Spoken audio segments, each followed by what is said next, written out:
ನಮಸ್ಕಾರ ವೀಕ್ಷಕರೇ, ಶ್ರೀಗರಿ ವಾರ್ತೆಗರಿಗೆ ಸ್ವಾಗತ.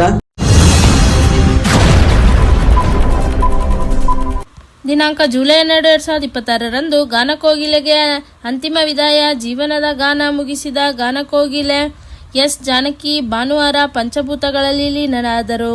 ಇದಕ್ಕೂ ಮುನ್ನ ಮೈಸೂರಿನ ಮಹಾರಾಜ ಕಾಲೇಜು ಮೈದಾನದಲ್ಲಿ ಸಾವಿರಾರು ಅಭಿಮಾನಿಗಳು, ಗಣ್ಯರು, ಚಿತ್ರನಟ ಶ್ರೀನಾಥ್, ಹಿನ್ನೆಲೆ ಗಾಯಕಿ, ಚಿತ್ರ ನಿರ್ದೇಶಕ ಎಸ್ ನಾರಾಯಣ್ ಅಂತಿಮ ದರ್ಶನ ಪಡೆದರು. ಅಮ್ಮ, ನೀವು ದೂರ ಪ್ರಯಾಣ ಮಾಡಿದ್ದೀರಿ. ಆ ಪ್ರಯಾಣ ನಿಮಗೆ ಸುಖಕರವಾಗಿರುತ್ತೋ ನನಗೆ ಗೊತ್ತಿಲ್ಲ, ಆದರೆ ನಮಗೆ ದುಃಖಕರವಾಗಿದೆ. ಆ ದುಃಖ ಸುಖ ಎರಡೂ ಸೇರಿದಾಗ ಅದೇ ಜೀವನ ಅಂತಾರೆ. ಆ ಜೀವನ ನಮಗೆ ಬಿಟ್ಟು ಹೋಗಿದ್ದೀರಿ. ಜೀವ ಇದ್ದಾಗ ನಮಗೆ ಜೀವ ಕೊಟ್ಟಿದ್ದೀರಿ. ಈ ಜೀವ ಕೊಟ್ಟ ನಿಮಗೆ, ಜೀವನ ಬಿಟ್ಟು ಹೋಗಿರೋ ನಮಗೆ ನಿಮ್ಮ ಆಶೀರ್ವಾದ ಯಾವತ್ತೂ ಬೇಕಾಗುತ್ತಮ್ಮ. ಆತ್ಮಶಾಂತಿ. ನಮಸ್ತೆ, ನನ್ನ ಹೆಸರು ಭಾಗ್ಯಶ್ರೀ. ನಾನು ಕನ್ನಡ ಸಂಶೋಧನಾರ್ಥಿ, ಜ್ಞಾನ ಭಾರತಿ ಬೆಂಗಳೂರು ವಿಶ್ವವಿದ್ಯಾನಿಲಯದಲ್ಲಿ ಸಂಗೀತ ಮತ್ತು ಸಾಹಿತ್ಯ ಕ್ಷೇತ್ರದಲ್ಲೇ ನಾನು ಸಂಶೋಧನೆ ಮಾಡ್ತಾ ಇದ್ದೀನಿ, ಹಂಸಲೇಖ ಅವ್ರ ಬಗ್ಗೆ. ಆದರೆ ಇವ್ರ ಹಾಡುಗಳನ್ನ ತುಂಬ ಕೇಳಿದ್ದೀವಿ ನಾವು. ಇಷ್ಟು ನಮಗೆ ಈ ಒಂದು ಕೆಟ್ಟ ಸುದ್ದಿ ಇವತ್ತು ಕೇಳ್ತೀವಿ ಅಂತ ನಾವು ನಿಜವಾಗ್ಲೂ ಅಂದ್ಕೊಂಡಿರಲಿಲ್ಲ. ಇತ್ತೀಚಿನ ದಿನಮಾನವರೆಗೂ ಹಾಡಿದ್ದಾರೆ ಅಂತಂದರೆ ಅದು ಎಷ್ಟು ನಮಗೆ ಖುಷಿ. ಅದರಲ್ಲೂ ಕನ್ನಡದ ಜನತೆಯ ಪ್ರೀತಿ ಮತ್ತು ಕರ್ನಾಟಕದ ಪ್ರೀತಿ ಅತ್ಯಂತ ಶ್ರೇಷ್ಠವಾಗಿ ಅವರು ಪಡ್ಕೊಂಡಿದ್ದಾರೆ, ಅಥವಾ ನಮ್ಮ ರಾಜ್ಯಕ್ಕೆ ಅವರು ಎಷ್ಟು ಕೊಡುಗೆ ಕೊಟ್ಟಿದ್ದಾರೆ ಅಂತ ಅನ್ನೋದು ಇದರಲ್ಲೇ ಗೊತ್ತಾಗತ್ತೆ. ನಮಗೆ ತುಂಬ ಸಂತೋಷ. ಆದರೆ ಒಂದು ದುಃಖಕರ ವಿಚಾರ, ಇಷ್ಟು ಬೇಗ ನಮ್ಮನ್ನು ಬಿಟ್ಟು ಅಗಲುತ್ತಾರೆ ಅಂತ ನಾವಂತೂ ಅಂದ್ಕೊಂಡಿರಲಿಲ್ಲ. ಅವ್ರ ಆತ್ಮಕ್ಕೆ ಶಾಂತಿ ಸಿಗಲಿ, ಸದ್ಗತಿ ದೊರೀಲಿ ಅವರಿಗೆ ನಿಜವಾಗ್ಲೂ. ಮತ್ತೆ ಮುಂದಿನ ಜನ್ಮದಲ್ಲಿ ಇಲ್ಲೇ ಕರ್ನಾಟಕದಲ್ಲೇ ಹುಟ್ಟಿ ಬರಲಿ ಅವರು ಅಂತ ಹೇಳಿ ನಾನು ಹೇಳಕ್ಕೆ ಇಷ್ಟಪಡ್ತೀನಿ. ಧನ್ಯವಾದಗಳು. ನಾವು ಇಲ್ಲಿ ಬೆಂಗಳೂರು ವಿಶ್ವವಿದ್ಯಾನಿಲಯ ಜ್ಞಾನ ಭಾರತಿ ಡ್ರಾಮಾ ಇದೆ, ಇವತ್ತು ಹೋಗ್ಲೇಬೇಕು. ಬಂದಿದ್ರು ಅಲ್ಲಿಂದ, ಬೆಂಗಳೂರಿಂದ ಬಂದು. ನಾವು ಟಿ ದಾಸಹಳ್ಳಿಯಿಂದ ಇರೋದು. ನನ್ನ ಹೆಸರು ಶೂಟಿಂಗ್ ಕೃಷ್ಣ ಅಂತ ಹೇಳ್ಬಿಟ್ಟು ನಾವು ಇಲ್ಲೇ ನೋಡಕ್ಕೆ ಇವರು ನಮ್ಮ ಬಗ್ಗೆ ನಾವೆಲ್ಲ ಬಂದಿದ್ವಿ. ಈಗ ಬಂದ್ಬಿಟ್ಟು ಮತ್ತೆ ಈಗ ರವೀಂದ್ರ ಕಚೇರಿಯಲ್ಲಿ ಸ್ವಲ್ಪ ಪ್ರೋಗ್ರಾಮ್ ಇದೆ, ಕರ್ಕೊಂಡು ಹೋಗ್ಬೇಕು. ಈಗ ಅಮ್ಮವ್ರಿಗೆ ಕಣ್ಕಲ್ಲ ನೀವು ತುಂಬ ಇಂಟರ್ವ್ಯೂ ಮಾಡೋಕ್ಕೆ ತುಂಬ ಥ್ಯಾಂಕ್ಸು. ಎಲ್ರಿಗೂ ನಮಸ್ಕಾರ. ನನ್ನ ಹೆಸರು ಅಂದಾನಿ ಅಂತ ಹೇಳಿ, ನಾನು ಮಂಡ್ಯ ಜಿಲ್ಲೆಯಿಂದ ಬಂದಿದ್ದೀನಿ. ಕೊನೆಗೂ ಜಾನಕಿ ಅಮ್ಮ ಅವರ ಅಂತಿಮವಾಗಿ ಅವರ ದರ್ಶನ ಮಾಡಲಿಕ್ಕೆ ಸಾಧ್ಯ ಆಗಲಿಲ್ಲ. ಬಹಳ ಬೇಸರದ ಸಂಗತಿ, ನೋವಿನ ಸಂಗತಿ. ನನಗೆ ಅವರಲ್ಲಿ ತುಂಬ ವಿಶೇಷ ಅಂತ ಅನಿಸೋದು, ಅವರು ಮೂಲ ಆಂಧ್ರ ಪ್ರದೇಶದವರು ಆದರೂ ಕೂಡ ಕರ್ನಾಟಕದ ಬಗೆಗಿನ ಮತ್ತು ನಮ್ಮ ಕನ್ನಡ ಭಾಷೆಯ ಬಗೆಗಿನ ಅಪಾರವಾದ ಪ್ರೀತಿ ಇದೆಯಲ್ಲ, ಇದು ನಿಜವಾಗ್ಲೂ ಶ್ಲಾಘನೀಯ ಸಂಗತಿ ಅಂತ ಅನಿಸುತ್ತೆ. ಕೊನೆಗೂ ನನಗೆ ನಿಜವಾಗ್ಲೂ ಬಹಳ ಬೇಸರ ಆಗ್ತಾ ಇದೆ, ಅಂತಿಮ ದರ್ಶನ ಮಾಡ್ಲಿಕ್ಕೆ ಸಾಧ್ಯ ಆಗಲಿಲ್ಲ ಅಂತ ಹೇಳಿ. ಮತ್ತು ಅವ್ರದ್ದೊಂದು ತುಂಬ ದಾಖಲೆ ಅಂತ ಹೇಳಿದ್ರೆ, ಒಂದೇ ದಿನ ವಿಭಿನ್ನವಾಗಿ ಒಂದು ಮಗುವಿನ ಕಂಠದಲ್ಲೂ ಹಾಡ್ತಾರೆ, ಮತ್ತು ಒಬ್ಬ ವೃದ್ಧೆ ಹೇಗಾಡ್ಬೋದು ಆ ರೀತಿಯಲ್ಲೂ ಹಾಡ್ತಾ ಇದ್ರು. ಒಬ್ಬ ಯೌವನಕ್ಕೆ ಬಂದಾಗ, ಪ್ರೀತಿ ಪ್ರೇಮದಲ್ಲಿ ಮುಳುಗ್ದಾಗ ಒಂದು ಹುಡುಗಿ ಹೇಗಾಡ್ತಾಳೋ ಆ ರೀತಿಯಲ್ಲೂ ಹಾಡ್ತಾ ಇದ್ದು. ಇದು ಒಂದು ಗಾಯಕನ ವಿಶೇಷತೆಯೇ ಹೌದು. 17 ಭಾಷೆಗಳಿಗೂ ಮಿಗಿಲಾಗಿ ಮತ್ತು 48,000ಕ್ಕೂ ಹೆಚ್ಚು ಭಾಷೆಗಳಲ್ಲಿ ಹಾಡ್ತಾ ಇದ್ರಲ್ಲ, ತುಂಬ ವಿಶೇಷ. ಅಂದರೆ ನಮ್ಮ ಕನ್ನಡ ಭಾಷೆಯಲ್ಲಿ ಮತ್ತು ಕರ್ನಾಟಕದಲ್ಲಿ ಅವ್ರಿಗೆ ಹೆಚ್ಚು ಜನಪ್ರಿಯತೆಯನ್ನು ಪಡ್ಕೊಂಡ್ರು. ಇದೊಂದು ತುಂಬ ಮೆಚ್ಚುಗೆ, ಸೊಗಸು ಅಂತ ಅನಿಸುತ್ತೆ. ಅಮ್ಮ, ನಿಮ್ಮ ಆತ್ಮಕ್ಕೆ ಶಾಂತಿ ಸಿಗಲಿ. ಇವತ್ತು ನಮಗೆ ನೋಡಲಿಕ್ಕೆ ಸಾಧ್ಯ ಆಗಲಿಲ್ಲ, ಆದರೂ ಕೂಡ ನಮಗೆ ನೀವು ನಿಜವಾಗಿಯೂ ಪ್ರೇರಣೆ, ಆದರ್ಶ. ಮೈಸೂರು ಚಾಮುಂಡೇಶ್ವರಿ ನಿಮಗೆ, ನಿಮ್ಮ ಆತ್ಮಕ್ಕೆ ಶಾಂತಿ ಸಿಗಲಿ. ಅವರ ಎಲ್ಲ ಅಭಿಮಾನಿಗಳ ಬಳಗಕ್ಕೂ ಮತ್ತು ಅವರ ಕುಟುಂಬಕ್ಕೆ ದುಃಖವನ್ನು ಭರಿಸುವಂಥ ಶಕ್ತಿಯನ್ನು ಕೊಡಲಿ ಅಂತ ಈ ಮೂಲಕ ಕೇಳ್ಕೊಳ್ತೇನೆ. ಎಲ್ರಿಗೂ ಶುಭವಾಗಲಿ. ನಿಜವಾಗ್ಲೂ ಇವತ್ತು ಭಾರಿ ದುಃಖಕರ ಸಂಗತಿ ಅಂತ ಹೇಳ್ತೀನಿ. ಇಡೀ ಒಂದು ಭಾರತಾದ್ಯಂತ ಇಷ್ಟು ಸುಂದರವಾಗಿ, ಇಷ್ಟೊಂದು ಮನಸ್ಪೂರ್ವಕವಾಗಿ, ಹೃದಯಸ್ಥಾಯಿಯಾಗಿ ಮೆಲೋಡಿ ಆದಂಥ ಸಾಂಗ್ ಅಂತ ಕೊಟ್ಟಂಥ ಎಸ್ ಜಾನಕಿ ಅಮ್ಮ ಕಡೆಯ ದಿನ. ಇದು ಭಾರಿ ದುಃಖಕರ ಸಂಗತಿ.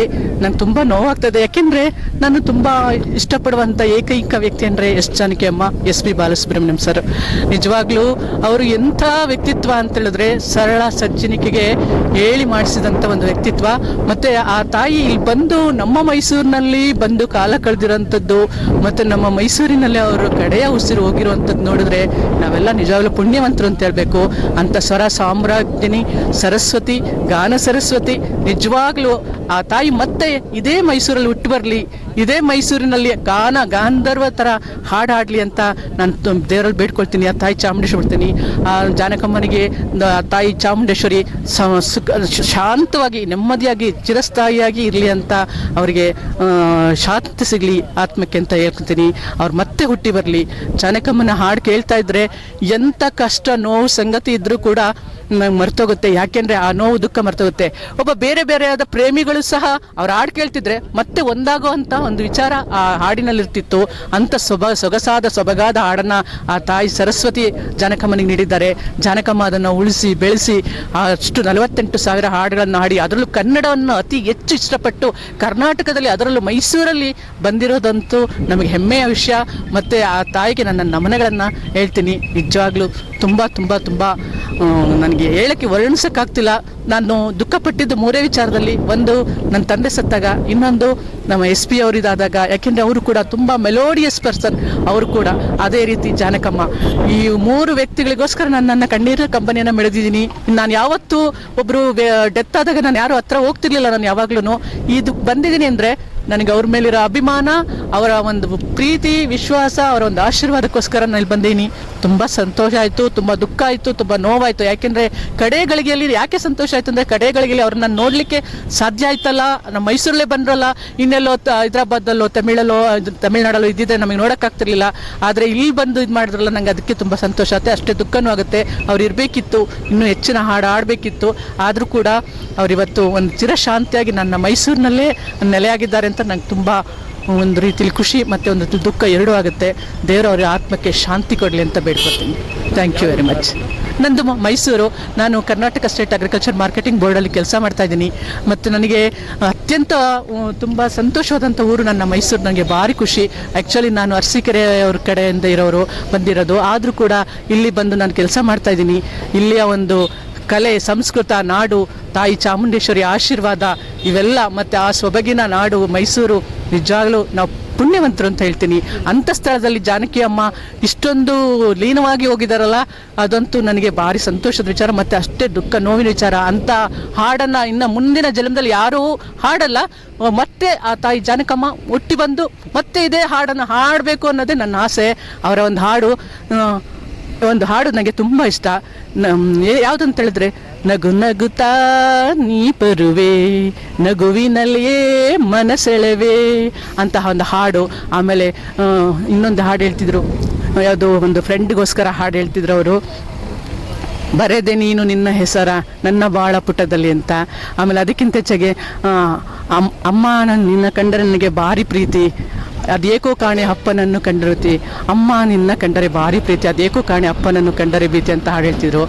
ಆಮೇಲೆ ಇನ್ನು ಎಷ್ಟೊಂದು ಹಾಡುಗಳು, ಮೆಲೋಡಿಯಸ್ ಸಾಂಗ್ಸು. ಅದಂತೂ ನನಗೆ ಭಾರಿ ಸಂತೋಷದ ವಿಚಾರ. ಯಾವುದೇ ದುಃಖ ಆದಾಗೆಲ್ಲ ಕೆಲವು ಹಾಡುಗಳನ್ನ ಕೇಳಿ ನನ್ನ ಮನಸ್ಸನ್ನು ತುಂಬ ಒಂದು ಉಲ್ಲಾಸವಾಗಿ ಮಾಡ್ಕೋತೀನಿ. ಅದರಿಂದ ನನ್ನ ಜಾನಕಿ ಅಮ್ಮ ಅಂದರೆ ಪಂಚಪ್ರಾಣ. ಅವರನ್ನು ನಾವು ಇಲ್ಲಿ ಯಾವ ಪ್ರಾಣವನ್ನು ಇಲ್ಲಿ ರಕ್ಷಿಸ್ಕೊಂಡಿದ್ದೀವಿ ಮೈಸೂರಲ್ಲಿ ಅಂತ ಅನ್ನೋದಕ್ಕೆ ನನಗೆ ಭಾರಿ ಸಂತೋಷ ಆಗುತ್ತೆ. ಹಾಗೆ ದುಃಖನೂ ಆಗುತ್ತೆ. ಮತ್ತು ನನ್ನ ತಾಯಿ ಜಾನಕಮ್ಮ ಮತ್ತೆ ಮತ್ತೆ ಹುಟ್ಟಿ ಬರಲಿ. ಹಿಂಗೆ ನಮ್ಮ ಮನಸ್ಸನ್ನೆಲ್ಲ ಗೆದ್ದಿದ್ದಾರಲ್ಲ, ಅದೇ ರೀತಿ ಮುಂದೆನೂ ಗೆಲ್ಲಿ ಅಂತ ಹೇಳ್ತೀನಿ. ಅಮ್ಮ ನಿನ್ನ ಕಂಡರೆ ಏಕೋ ಬಲು ಪ್ರೀತಿ, ಅಪ್ಪನನ್ನು ಕಂಡರೆ ಅದು ಅಂತ ಒಂದು ಸಣ್ಣ ಮಗುವಿನ ವಾಯ್ಸು ಅಲ್ಲಿಂದ ವಯಸ್ಸಾದವ್ರ ತನಕ ಅವ್ರ ಹಾಡನ್ನು ಹೇಳ್ತಾ ಇದ್ರು ಅಂದರೆ ಅದು ಯಾರಿಗೂ ಸಾಧ್ಯ ಇಲ್ಲ.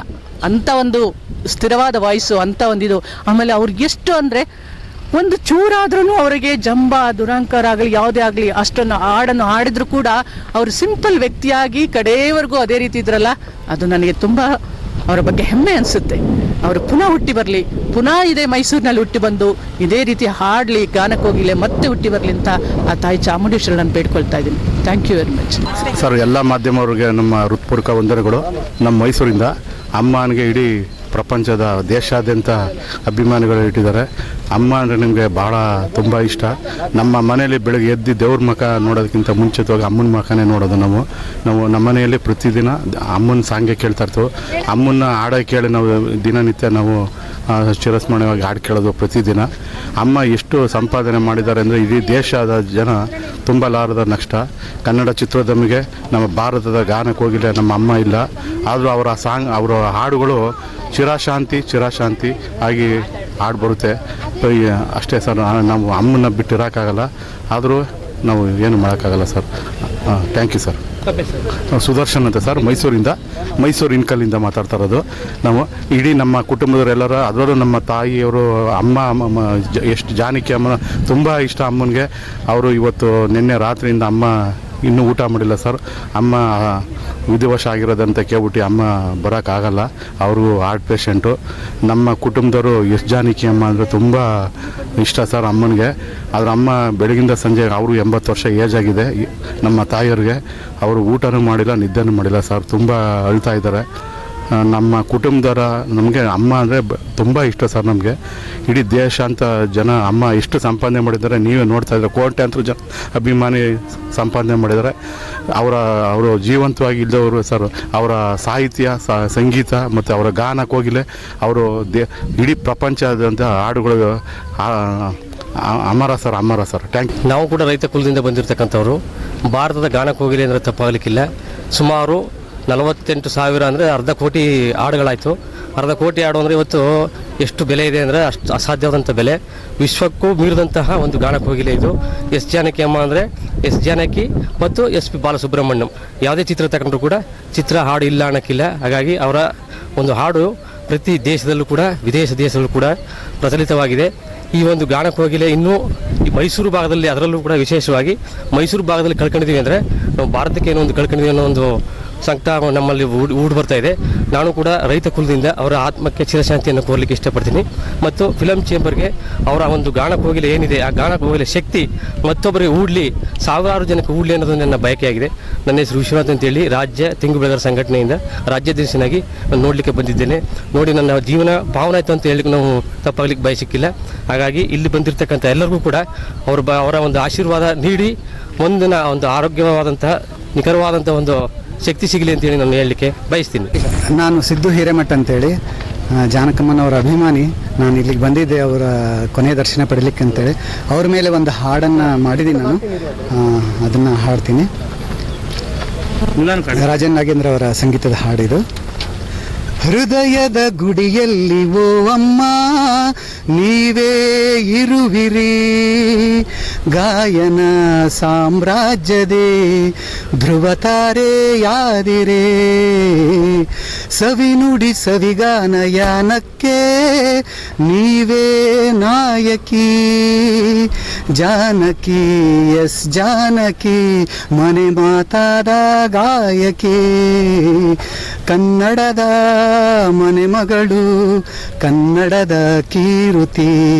ಓ ನೀವಿರದೆ ಮನಸ್ಸಿಲ್ಲ, ನೀವಿರದೆ ಕನಸಿಲ್ಲ, ಹೂಗಳಲ್ಲಿ ನಗುವಿಲ್ಲ, ಜೇನಿನಲ್ಲಿ ಸಿಹಿಯಿಲ್ಲ, ಕನ್ನಡದ ಕೂಸಾಗಿ ಕನ್ನಡದ ಧ್ವನಿಯಾಗಿ ಮರಳಿ ಬನ್ನಿ,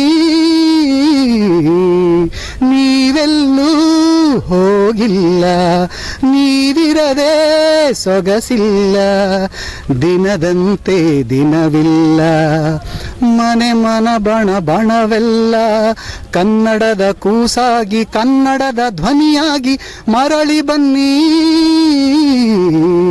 ನೀವೆಲ್ಲೂ ಹೋಗಿಲ್ಲ, ನಿಮ್ಮಲ್ಲೇ ಮನಸ್ಸೆಲ್ಲ.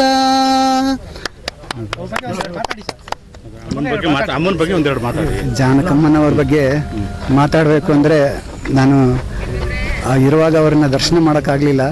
ಇವತ್ತು ತುಂಬ ಇಲ್ಲಿ ಬಂದು ಗ್ರೌಂಡ್ಗೆ ಎಂಟರ್ ಆಗ್ತಿದ್ದಂಗೆ ಭಾವುಕ ಆಗೋಗ್ಬಿಟ್ಟೆ. ಇಲ್ಲಿ ಬಂದು ಅವರ ದರ್ಶನವನ್ನು ಮಾಡಿದ್ದು, ಅವರ ಕೊನೆಯ ದರ್ಶನವನ್ನು ಮಾಡಿದ್ದು ನನ್ನ ಜೀವನದ ಅತ್ಯಂತ ಅವಿಸ್ಮರಣೀಯ ಒಂದು ಘಟನೆ, ಒಂದು ಗಳಿಗೆ ಅಂತ ಹೇಳ್ಬೋದು. ನಾನು ಇವತ್ತಿಗೆ ಧನ್ಯ, ನನ್ನ ಬದುಕು ಸಾರ್ಥಕ ಅಂತಕ್ಕಂಥ ಒಂದು ಭಾವನೆ ಬರ್ತಾ ಇದೆ.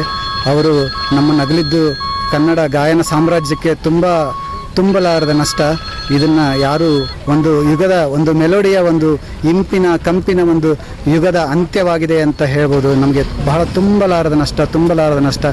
ಚಿಕ್ಕ ಮಕ್ಕಳಿಂದ ಹಿಡಿದು ದೊಡ್ಡವರವರೆಗೂ ಎಲ್ಲರಿಗೂ ಎಸ್ ಜಾನಕಿಯವರು ಯಾರಿಗೂ ಗೊತ್ತಿಲ್ಲ. ಎಲ್ಲ ಭಾಷೆಗೆ, ಇಡೀ ಭಾರತ ಚಿತ್ರರಂಗಕ್ಕೆ ಗೊತ್ತಿರತಕ್ಕಂಥ ಒಬ್ಬ ಮಹಾನ್ ಚೇತನವಾದ ವ್ಯಕ್ತಿತ್ವವನ್ನು ಹೊಂದಿರತಕ್ಕಂಥ ಎಸ್ ಜಾನಕಿಯವರಿಗೆ ನನ್ನ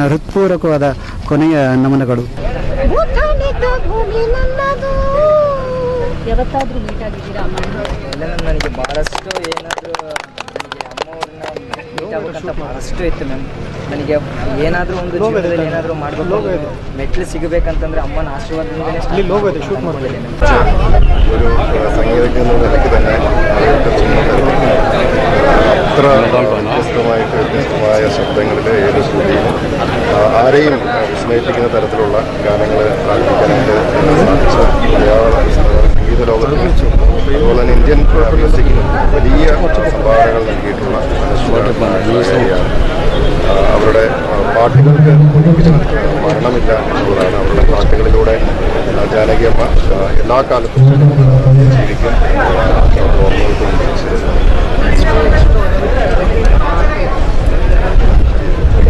40,000-ലധികം പാട്ടുകൾ പാടിയ ഒരാളുടെ 48,000-ഓളം പാട്ടുകൾ പാടിയ ഒരു ഗായികയുടെ 48,000-ൽ നിന്നും ഒരു ഗാനം തിരഞ്ഞെടുക്കുക എന്ന് പറഞ്ഞാൽ അത് വലിയൊരു ടാസ്കായിരുന്നു.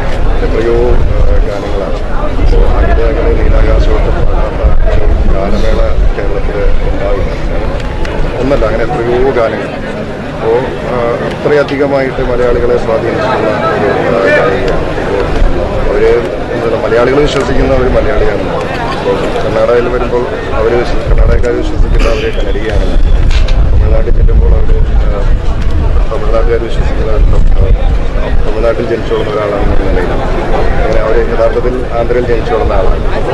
ഞാൻ അമ്മയുടെ കുടുംബവുമായിട്ട് സംസാരിക്കുകയായിരുന്നു. അവർ തന്നെ പറയുമായിരുന്നു, ആന്ധ്രയിൽ ജനിച്ചു തമിഴ്നാട്ടിൽ വളർന്നു, അതിനുശേഷം ഹൈദരാബാദിൽ ജീവിച്ചു, ഇപ്പോൾ ഒടുവിൽ കർണാടകയിൽ മൈസൂരിൽ. ಮತ್ತೆ ಮುಂದಿನ ವಾರ್ತೆಗರಿಯಲ್ಲಿ ಭೇಟಿಯಾಗೋಣ. ಶ್ರೀಗರಿ, ನಿಮ್ಮ ಮನದಾಳದ ಗರಿ.